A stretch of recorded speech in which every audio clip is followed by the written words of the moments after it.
ঈদের খুশি আছে, ঈদের আনন্দ আছে, ঈদে ভালো পোশাক পরবো, সব ঠিক আছে। এই খুশি কাদের জন্যে?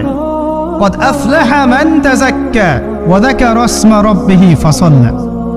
কার জন্য ঈদের খুশি? যে ব্যক্তি রমজান মাসে আত্মশুদ্ধি অর্জন করতে পেরেছে, রোজা রেখেছে, যাকাত দিয়েছে, নামাজ পড়েছে, লাইলাতুল কদরের রাত জেগেছে, তারাবি পড়েছে, ইত্যাদি ইত্যাদি।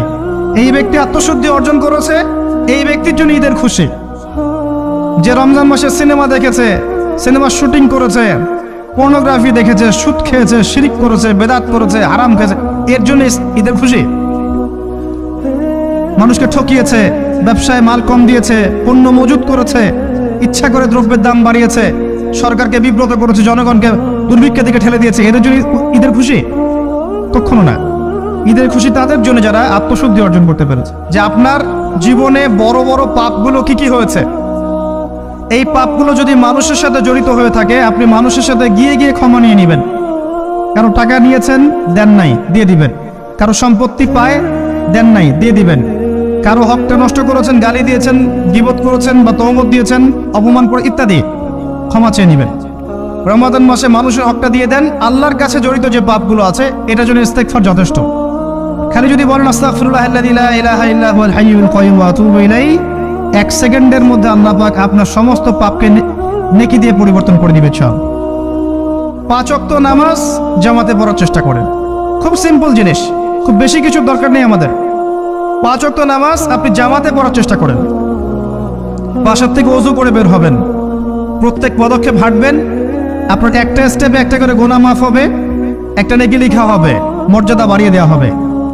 একে 10 দিয়ে গুণ করা হবে, রমজান মাসে আরো 70 দিয়ে গুণ করা হবে। ফজরের নামাজটা জামাতে পড়লেন, নামাজটা জামাতে পড়ার পর আপনি বসে থাকবেন, কিছু সময় জিকির আজগার তাসবিহ তাহলিল করবেন।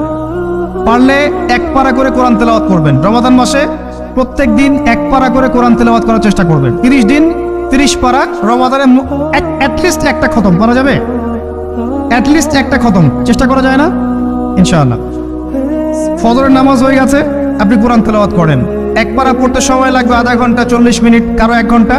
এরপর সূর্য উঠে যাবে, উঠে গেলে পরে আপনি 2 রাকাত ইশরাকের নামাজ পড়বেন। নামাজটা পড়ে বাসায় যাবেন। আল্লাহর নবী বলছেন সাল্লাল্লাহু আলাইহি ওয়াসাল্লাম, আপনার আমল নামায় একটা কবুল হজ, একটা কবুল উমরার নেকি লেখা হবে ইনশাআল্লাহ।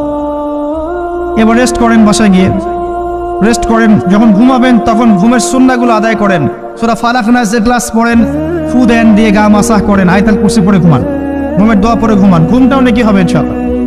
এরপর হয়তো আপনি কাজে যাবেন, চাকরিতে যাবেন বা ব্যবসায় যাবেন, বা আপনি শিক্ষাক্ষেত্রে যাবেন, ইত্যাদি ইত্যাদি। যে ক্ষেত্রেই যান না কেন আপনি মনে রাখবেন আপনি রোজাদার। যে ক্ষেত্রেই যান আপনি মনে রাখবেন আপনি রোজাদার। আমি কারোর সাথে এখন ঝগড়া করতে পারবো না, কারোর সাথে এখন মারামারি করতে পারবো না, আমি কারো গীবত করতে পারবো না, আমি মিথ্যা বলতে পারবো না, আমি মাপে কম দিতে পারবো না, আমি জনগণকে ঠকাতে পারবো না, আমি রোজাদার। এটা মনে রাখবেন। এটা মনে রাখলে পরে দেখবেন ইনশাআল্লাহ তাআলা আপনি আল্লাহকে পাচ্ছেন, আল্লাহর মারিফত পাচ্ছেন। খাচ্ছি না, আল্লাহর ভয় না? পানি পান করছি না, স্ত্রী সহবাস করছি না, কার ভয়ে? আল্লাহর ভয় না? এত কঠিন কাজ করার পরেও রোজার নেকি পাওয়া যাবে না।